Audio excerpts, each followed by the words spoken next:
Kia ora and welcome to the CAN podcast. I'm the host, Warwick Slow, and today's guest is Dave Copson, who's the head of growth at Booster.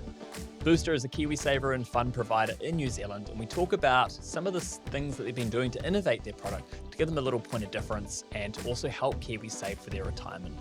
We also discuss why investing in New Zealand companies is super important, as well as larger, bigger picture stuff we can do to give New Zealanders a better and more comfortable retirement. Dave's a great guest. He's very funny, very outgoing, very outspoken. I really enjoyed our chat, and I think you will too. And if you enjoyed it and you get value from it, it goes a long way if you give us a small follow or a subscribe. It really helps us invest further into this resource. Well, other than that, let's get stuck into it. Dave Copson, thanks for joining us here today. Pleasure. It's good to be here. Been excited about this? So have I, mate. I know you're quite an out there guy in the right kind of way. Yeah. I've heard some stories about you presenting at certain conferences and events. Yeah, I quite enjoy that, and as you do as well. You know, it's quite one of those things where you either love it or you don't, right? Growing up, were you always a bit out there? Were you? Yeah, a little bit. You know, always sort of not center of attention, but always a bit happy to be there and be the person that talks up and has their say. Bit of fun. Yeah, right. And as a kid, you know, sometimes the teachers call that disruptive, but in business, that can be a really important skill to have. It can. Yeah, I get called disruptive a lot, actually. Speaking from experience. So, well, I mean, today we've got a few things to jump into, but yeah, I'd really like to talk about your journey with Booster. I know you've been an advisor in the past, you've been in the personal risk space, and now you're head of growth at Booster, which is rather than being just like a fancy title, I know you get a lot of work done behind the scenes too. Yeah. It's kind of been a natural progression for me, I think, with regards to wanting to help advisors and help their clients, and I'm very passionate about that. Very passionate. Yeah. And I can see Booster's had some amazing growth. Your team got some great BDMs working with you as well. Yeah. Like, how are you finding growth being with the advisor network too? When I started with Booster, we had 45 staff. We've now got just under 200, and that was just under 10 years ago that I started. So it's been significant, and the advisors see our support that we give them, and that gets around the trap. So yeah, in that 10 years, we've grown fairly significantly with advisors. They see that we're there for them. So, and I could see that as well as your marketing material. It's very much the advisor channel focused. Yeah. I also see these other products that the end consumers get who are clients of Booster, you know, Savvy, you have some of the insurance products as well. Where does that all tie into Booster's main philosophy? So our philosophy is to have people understand their finances and understand their world of finance, right? So it is about wanting and giving them products through advisor or direct to help them understand the world in which they are going to grow their wealth, what are their goals, and how they're going to get there. And so it's not just about, we're very good at what we do, but it's also about adding on other products around our core business to say, actually, this is relevant to what you're trying to achieve with yourself or with your advisor, and this is going to help you do that. So Savvy is a great example of that. It's a debit card that helps you learn your spending, and it helps you understand how you're spending and helps you, set some goals within that, as well as the goals your advisor's setting for you, so that you can learn basically how you're going to get to where you're going to get to, and it's gone down really well. We've hit some good numbers in that, and people have loved it. And it's very much getting to the root cause. Yeah, a lot of the time people don't know where they're spending their money. Yeah, correct. And if they could have a bit more insight there. Yeah. I mean, I've spoken about it on the podcast before. I remember in the UK when I was living there years ago, Yeah. and they had these online banks, and it was amazing. You could get all of all of your expenses and everything. It just had a little segment and gave you that data. Yeah. Still haven't quite got there in New Zealand, and it's taken what is a KiwiSaver and fund provider to get it done. Yeah, and there's a few more creeping into the market, but ours is a investment fund itself as well, which makes it a little bit different in that respect, so that you can, any money you've got in there, you get a return on it, which is a decent return. So yeah, we're pretty proud of it actually, but it fits into our core business, and it fits into what we're trying to achieve with our client base and the advisors. And it can be quite hard as a KiwiSaver fund provider to have a point of difference. Yeah. Because sometimes it's the same with the banks. You're getting drawn into things like interest rates. Really, it can be challenging to compete in that space because it's always changing, and people can cherry pick stats and that type of thing. Yeah. But having these other points of difference can be a real game changer. It can, yeah. You've also gone down the route of just focusing on advisors. Was that a conscious decision since the start, or? Yeah, we do obviously have direct business as well, but we do concentrate on financial advice in New Zealand. We're of the belief that every Kiwi should have an advisor and receive advice, whether they think they need it right now or not. At some stage, they're going to need to lean on someone to help them get to where they are. And research has shown that having an advisor actually helps with your return over the period of time. It helps you stick to the course, which then helps you not lose money. Because as we know, in a volatile market, people jump out of a growth fund and think they should go in a conservative fund. Then they miss the bounce back. An advisor's job is to keep them on track. And so we're definitely firmly of the view that we would like everybody to have a financial advisor. Doesn't always work, and we kind of, as you know, we're a government provider, and so we receive a lot of clients through that still. So what we're trying to do is put them into like an incubation thing where we help them to a certain point, but we are encouraging them to have a financial advisor out there in the world and have somebody who can look at their whole generic view of their finances. Oh, do you just think how useful it would have been for our economy to Yeah, have everybody with a financial advisor when yeah, COVID, yeah, the market went down, so many people took their assets out in panic? absolutely. Yeah, and that's one of the things we're pretty proud of too, is that especially through the pandemic and everybody did jump out. The markets dropped quite suddenly when everything stopped. And there was a report came out that said about our share in the market had dropped.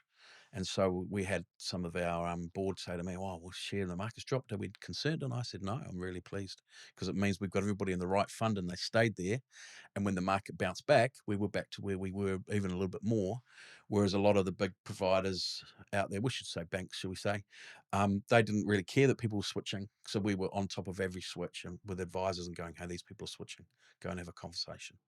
Whereas banks don't care and they all switched into conservative. So therefore, their market share continued steadily. Whereas we were quite proud of that because it shows that we're trying to help. Yeah, Nice. yeah. Yeah, it was a volatile time. Always seen it. It was.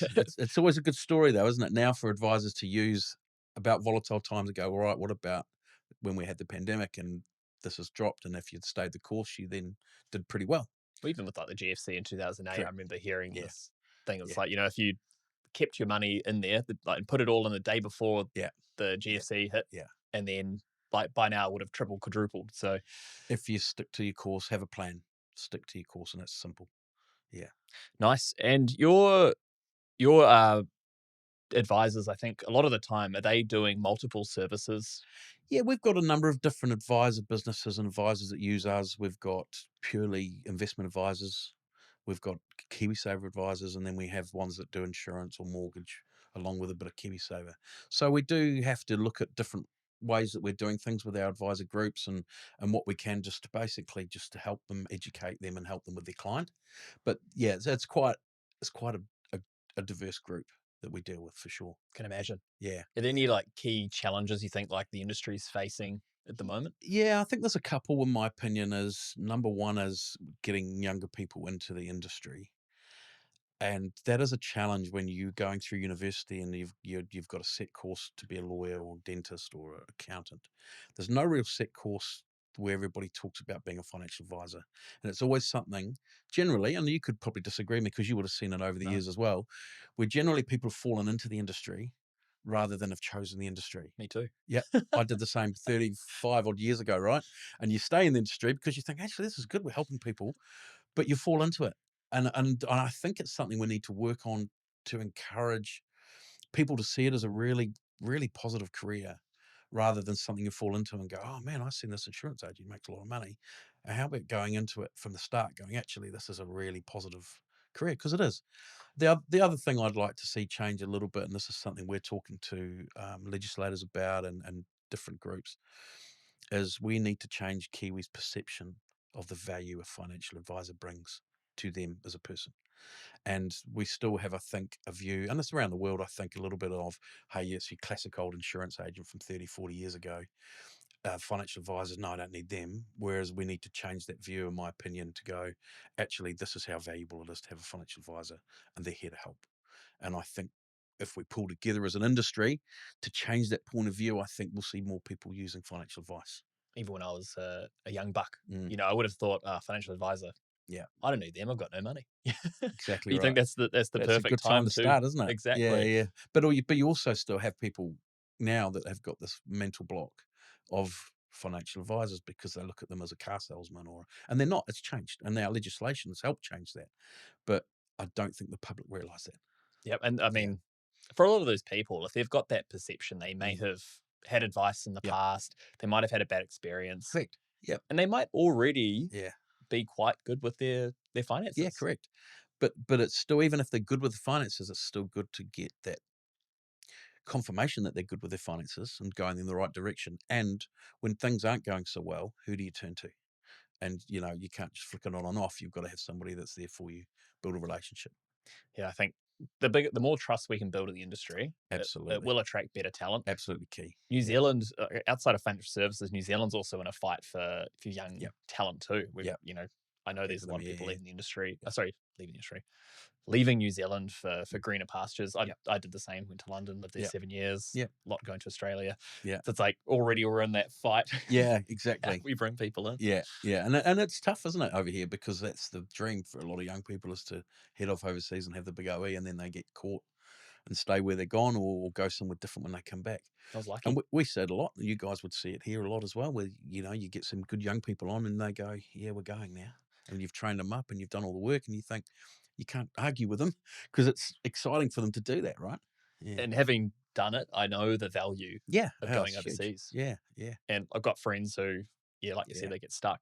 I was lucky. My now wife yeah, was from New Zealand, so it was yeah, like nice, easy transition to yeah, come yeah, back. yeah, yeah. And that's the key. How do we? We're not going to stop them going, but how do we get them back? How do we go, actually, we appreciate that you're going away for a couple of years, but here's the encouragement to come back and get into our industry. So it's not a, I haven't got the answer, but I'd Some love to. some Wouldn't it be type great? of Yeah. some type of app that's Yeah. like Correct. Tinder, but Yeah. it gets people a job in financial services Yeah. and maybe a Yeah. a partner that has a Kiwi passport. Yeah. Or, I mean, we've had a couple. There is that, but we have a couple of people that have come back from overseas. Our chief investment officer Nick Craven, he was with us for a few years, went overseas, did his trip, and he was always welcome back. So I guess if providers and businesses are open the door and go, look, we do want you back. You're good at what you do. Here's a journey for you to come back. If you come back within 2 years, we'll help you. We'll do something for you.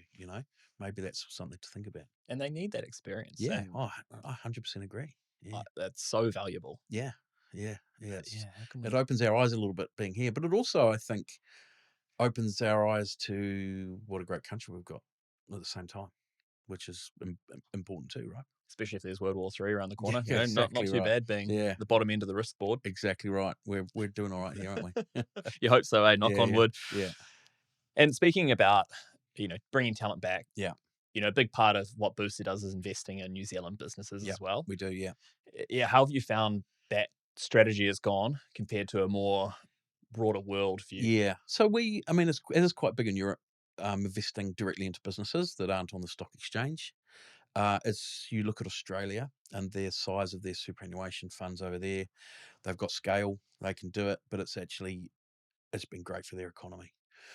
We were one of the first to do it, so there's a little bit of teething for us in that, but we were very, very keen, and Alan Yeo, our managing director and basically one of our owners, is was always very keen on saying we must give back to New Zealand with the funds that we are getting in from KiwiSaver. And we believe that all KiwiSaver providers should be looking at some way to put money back into New Zealand directly. And it is also part of a diversification of a fund as well. So you've got shares that are on the stock exchange, you've got fixed interest, and then you've got this little part, which is not a huge part of it, which helps New Zealand, but also helps the client because it's in a different category. It's in a different, that sort of investment reacts differently in a market. So you don't always get the big ups, but you don't get the big downs either, because they're just ticking over as a business. So they're just creating their money and not worried about the stock exchange. So it is important to have it, but so important for New Zealand, for us providers that are getting all this money in for our clients, to invest back into New Zealand businesses. And what we've seen, we've been doing it, would be 4 or 5 years now. It's expanded, and the different funds that we've got that are then invested in by our KiwiSaver funds and investment funds. What we do find is clients have a bit of an ownership then, and they feel the ownership. And with feedback we've had, and when we've had client seminars, they're going, we love this. With our innovation fund, we've had clients sitting things we put on, they've gone, this is amazing, some of the things these businesses are doing. And they have ownership in that through our KiwiSaver funds, right? So it gives them a little bit of something back instead of just thinking, oh, it's just a stock exchange. So it's good, great stories to have for advisors to have with clients, just to say, hey, you're invested in this. Oh, you have a bit of a history in this type of thing. So look, these guys are investing in here to try and prove that through our innovation fund, or whether it be through Tahi or PLP. Exciting stories, which is only a small part of our KiwiSaver funds, but make up a big part of the story. And I imagine the conversations that advisors are having with the end clients is a lot of them do want to invest local. Yeah, They want to invest sustainable. absolutely. And even though those, in some cases might not be a more profitable Yeah, return, yeah, that's right. And giving back to those types of things is all part of the greater good. Kiwis for Kiwis, right? And Kiwis love that. And it is a big part of what we all try and do, I think. You know, if I'm staying at a hotel, I always try and go for a New Zealand owned hotel because I love it. There's one in Christchurch, especially, which is one of the quirkiest hotels you'll see, but it's always been New Zealand owned and it's got a history down there. I love going there. It's great. And Love they it. treat you great. You know? Yeah, you bloody hope Yeah, so. yeah, Quirky hotel. I'm yeah. interested about It's it. awesome, How mate. It's awesome. quirky? How quirky are we talking? Oh, it's got like pool table on the roof in the bar, and it's got like old cars and old things around the whole bar and the restaurant. It's cool. It's a very cool place. Interesting. I'll have Yeah. to check it out next time we Yeah, go. yeah, you should do that. We tend to stay, pretty stock standard by Yeah, the yeah, yeah, airport. yeah, Soulless. yeah. Yeah, I want a pool table on the roof. yeah, that's cool, mate. That is very cool. I'll give you the name of it afterwards. I'm keen to talk about the a booster being staff owned. Yeah, It, yep, it it seems like a really great initiative. yep. Has that always been the case, or is it something that's been brought in? Yeah, it's something. So when we first set up, we were set up by advisor businesses, and Alan saw a gap in the market for a wrap platform, or a platform that had the general investments and put together investments for advisors, and then allowed the advisors to put their other investments in there and wrapped it all together. And so they set it up, and it was owned by a couple of advisors and Alan initially. So it's always been personally owned in that respect. And then it grew. Obviously, we've grown, and then some of the old advisors and some of the advisor businesses have bought out, basically by staff generally. That would have been about 10, 11 years ago. And then from that point, it's been staff. We've used it as a staff incentive scheme, as well as, you know, uh, getting our, I guess, our staff to have ownership, to have some skin in the game, to go, actually, I'm making a difference for this business. I'm not just coming in 8 to 5 and going through the motions. And I think it really works. I think it really works. So we do a staff incentive scheme. If you go over and above, you can get some shares each year and invest in them 3 years later. So it's a good way for us to keep our staff, but also a good way for them to go, I've got some ownership share. And it's been great. I've got some shares and I love it. I love having the shares. It's great. Fantastic. Yeah. And there's been some changes with the 2025 KiwiSaver Yep. budget Yep. and those adjustments you can see with the government contribution, Yep. the employer contributions too. Yep. Like, where do you think New Zealand will head to long term, and what are some changes that I think the you can make? changes are positive, right? So you'll get a few people probably going, oh, the government have dropped our government contribution. But by upping the employer contribution, we've done some figures around this as to go, this is a lot more value to you over 15, 20 years than that government contribution will ever be. So it's positive. It's, you feel for some of the smaller New Zealand businesses who had an issue when we first launched KiwiSaver into the world. And a few of the businesses were like, oh my God, it's going to wreck ours and we can't do it. Then they got used to it. And so that's why it's been grandfathered in over 3 years, that extra amount from the employer. But you look at Australia, they're up to about 11% now that their employers have to put in. Great for the industry, great for Australia, great for Australian individuals. So I think positive changes have been made. I think the future of that is that it'll only get, I think it'll only become more and more important to New Zealand and our government that KiwiSaver is our main point of saving for retirement. And I was just saying to Luke the other day, I said, man, I wish we'd had KiwiSaver when I was my son's age. Because I've been in the industry a long time, but I don't always listen to what I preach, if you like. And I had a manager back then, and there was no KiwiSaver. I'm giving my age, but I did say to somebody the other day, I must have started working at the age of 3 because it was in 1987 that I started working. But I did get used to this manager was going, you've got to jump on the company scheme. You've got to, if you do nothing more, jump on. And I'm going, nah, I don't need to do that. I wish I'd listened. And KiwiSaver is going to help people listen because they'll get that extra money from their employer. man, it's going to make a difference in their retirement. And I look back and go, man, I wish I'd listened to that guy, right? Well, there was that failed scheme in the Yeah. 70s, I Yeah, think. that's right. And Yeah. But there was a lot of company schemes back then as well. And company schemes that were very generous, which have filtered away now because of KiwiSaver. But I I think that this is just a personal opinion. I won't. Shall I write a disclaimer for you? I think it'll become compulsory.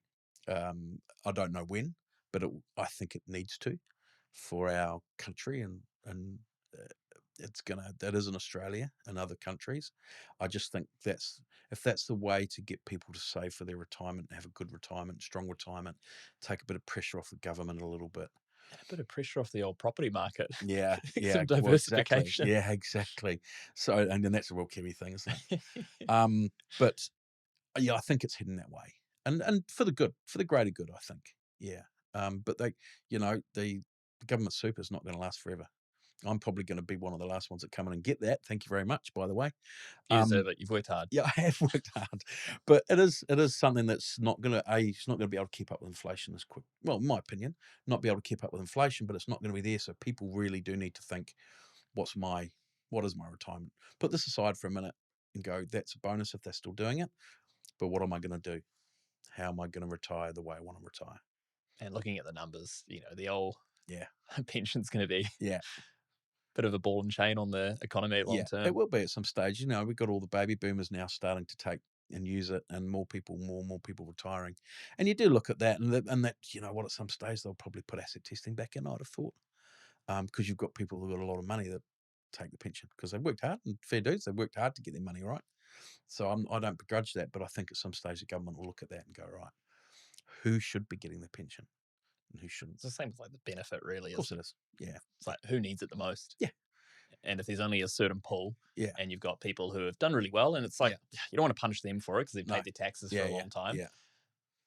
You don't want it to be like a full, communist or Yeah. socialist. No, exactly. But also it's There is like a line, right? But that's right. but I think you can. It's a sensible line somewhere. I think. Yeah.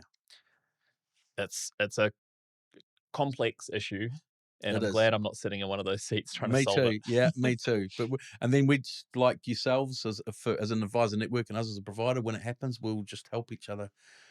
What is the positive outcome of this for everybody? Yeah. And with change breeds opportunity. Correct. Absolutely. Where are some big opportunities for Yeah. advisors at the moment, do you think? I think the big opportunities are, like I mentioned before, educating Kiwis on really value what you do as an advisor and really make sure your client understands that.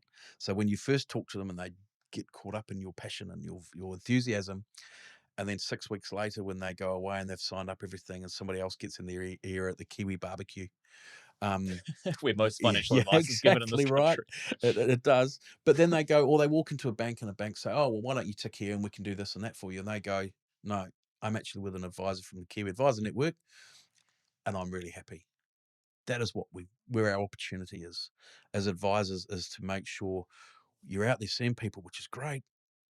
But are you going, but here's my value to you. Here's what you're going to get and live by that. This is what you get from me and you live by that.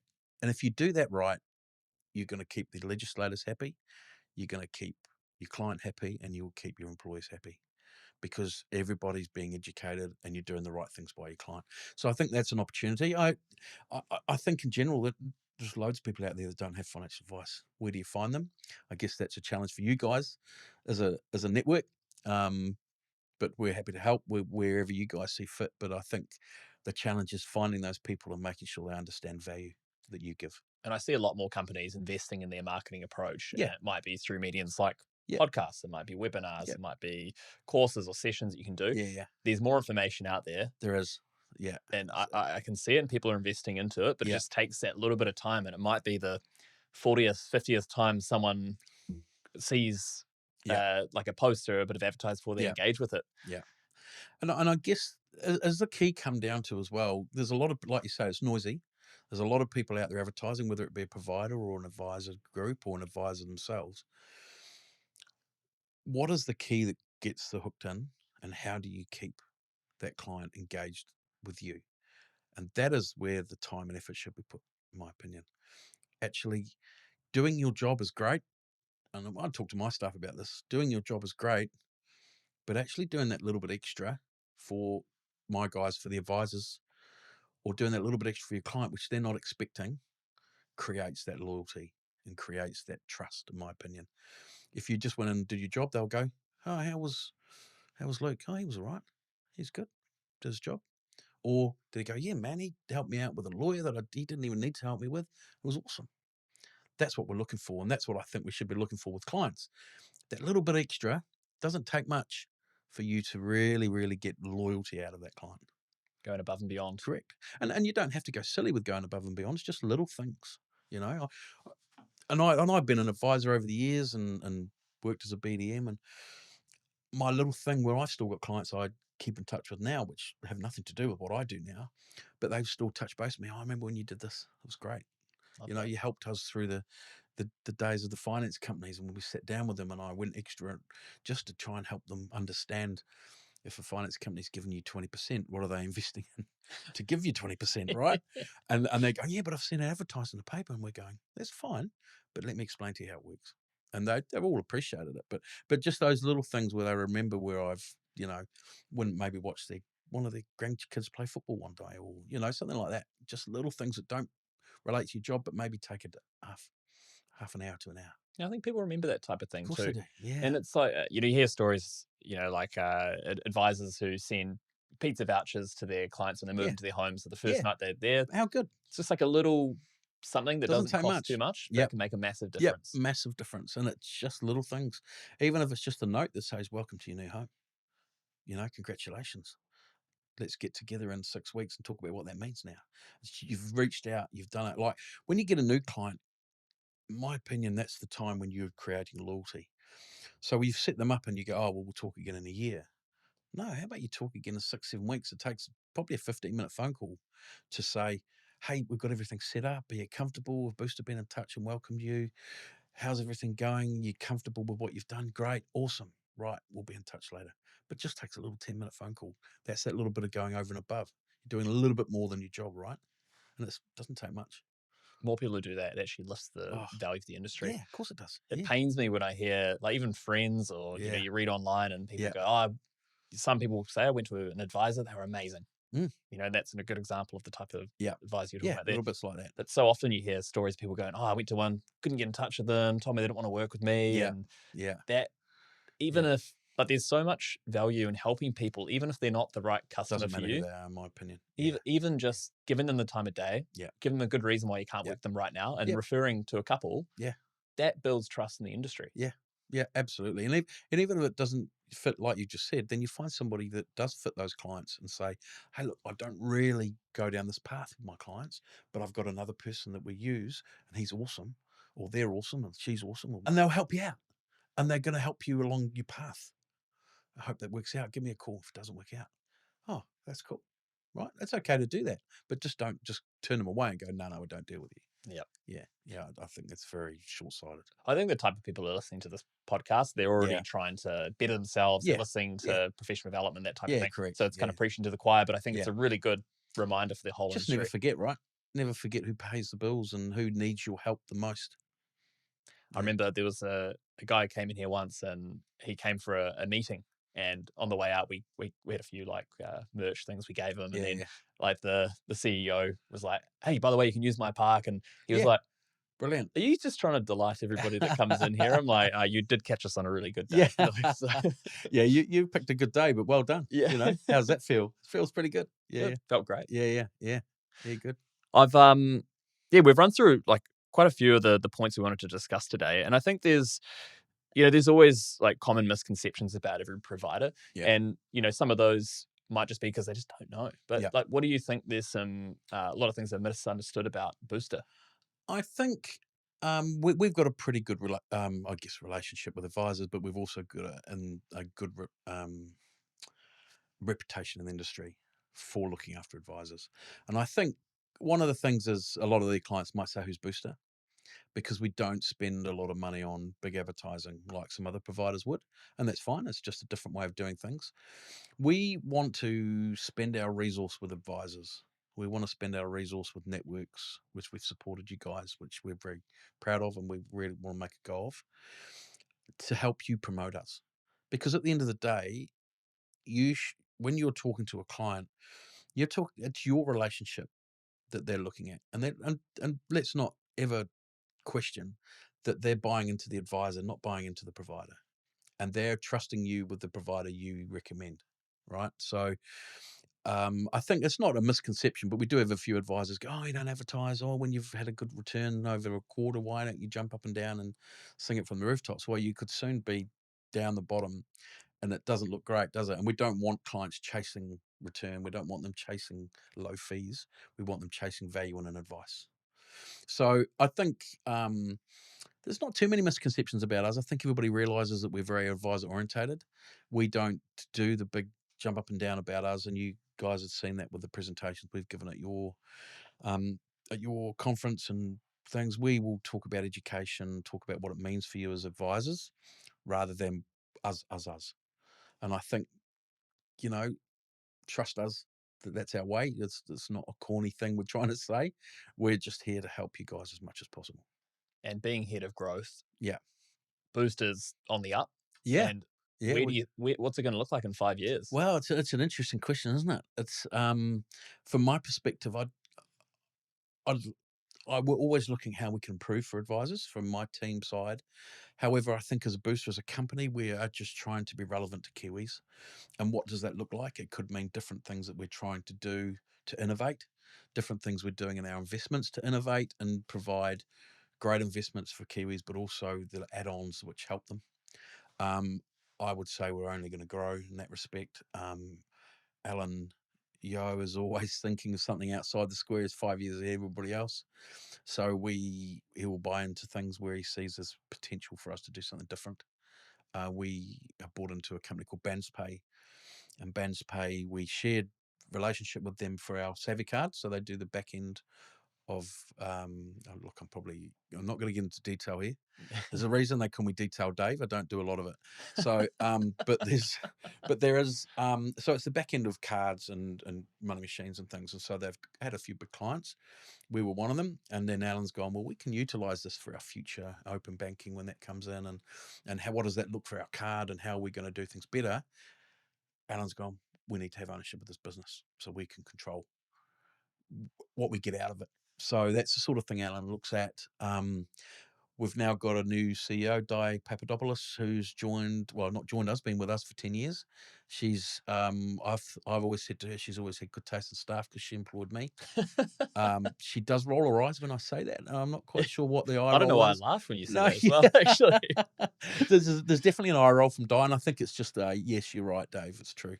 But so she's now our CEO, which is fantastic for the company. She's always been fantastic with our world and how that works, and wants to understand how our advisors tick and what we can do better for them. She'll have a different view to Alan. Alan's still fully involved with the business, and he's looking on the strategic side a lot more. And Di will get involved in making improvements for advisors where we can and for clients. So, pretty exciting times for us for sure. And if you Yeah. were speaking to an advisor who's just starting out now, Yeah. what would be some advice you'd give them to put them on the right path?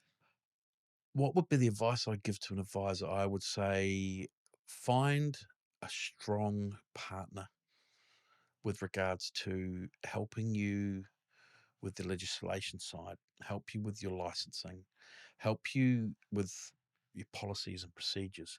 Right, we've always been really open on helping advisors where they want it. We'll share our policies and procedures with them so they can see if they're just doing it right or just another perspective. So we've always been really open with that. I'd be going, choose that wisely and find a way for you to spend time on the things that you're good at, which is talking to your clients. And then do what we talked about before, is do the little things that make a difference to your client. And it could be the smallest thing, could be helping them. Do you know someone that sells fridges, man? Help them buy a fridge. Do you know what I mean? But find out what it is for your clients and make them tick, and do it well and live by what you're going to promise them. That'll be my biggest advice. I'm really impressed with the Kiwi Advisor Network, and I would also suggest to advisors to talk to the networks and see what you get from them and how they can support you. And I would say you guys are probably one of the best at that. But that's quite important. right? Because that's going to allow them to go out and talk to their clients instead of getting caught up in everything else and all the compliance and all the policies and all the procedures. And man, you can get caught up in that. Just get out and do the business. If you want to build an empire, then start by getting yourself some runs on the board. Start by understanding clients and then build from there. Don't build top down. By the way, you're looking for a fridge because I've got a fridge guy. There you go, mate. You're going over and above. I love it. I've got a fridge guy. Excellent. Always. Oh, thank you so much for joining us today. That's okay. No, it's Dave, good. it's been great. Yep. Just finding out a little bit more about Booster. Yep. I think you've got a lot of experience in the industry. So Yep. some of your thoughts around where we're heading in the future and certain products. Yep. Always willing to share. And we, like I say, Booster's here for the advisor. We are not in competition with you guys at all. We just want to help your clients. And if that means, nurturing those clients, if it means helping you with campaigns, we just want to help. And it's genuine. I mean, hopefully you guys see that, but it's genuine what we're trying to do rather than just product push to your advisors. And I know, for a lot of advisors that might not be using you right now, I know you do a lot of events around the country. How do they get on the list to hear about those? Yeah, so you talk to, you just reach out. We've got an advisor services at Booster inbox, which just for advisors. You would just reach out and say, look, we want to find out. Tell us you're with the Kiwi Advisor Network, and then either come through you guys and reach out to Luke, who looks after you guys as a business. Then we have all the local relationship managers, which will look after you as an advisor. Just reach out and have a chat and understand a bit about us and what we're trying to do and how we're trying to achieve it, and with the help of advisors, of course. And then look, give us a go. You'll notice that we're very, very good at what we do in supporting our advisor networks. And Luke Hodgson, I know he goes above and beyond. He does, but I won't tell him you said that. Well, we can take this out or leave it in. But I remember after our conference, I think a few of the advisors wanted to continue the night, and he went with them. Yeah. Although he got stitched up because I'm not sure if you heard about this, but your accounts person wanted to praise how good Luke is with his receipts, and they did a webinar for the whole team. But the receipts that they chose were the early hours, early hours of a particular famous road. It does get mentioned, but look, we do encourage our guys. It's not the old insurance days, but we encourage you guys to build relationships, and sometimes that's over a drink, isn't it? That's right. Yeah, that's right. Yeah. Good old Luke, eh? Yeah. No, he does a good job for you guys, and he definitely he puts his advisor hat on when he comes to me and fights for things for you guys, which is what I expect of him. And he's a big advocate. Fantastic. Yeah. Great jawline too. Yeah. Absolutely. Yeah. How he's just chiseled that over the years. It's worked well, hasn't it? I haven't seen my jawline for years. Got the beard there as well. Yeah, exactly. Nice and tidy. Yeah. Well, thanks so much for joining us today, No, Dave. that's okay, mate. It's been fun. I've enjoyed it. Really enjoyed it. Yeah. Thanks, mate.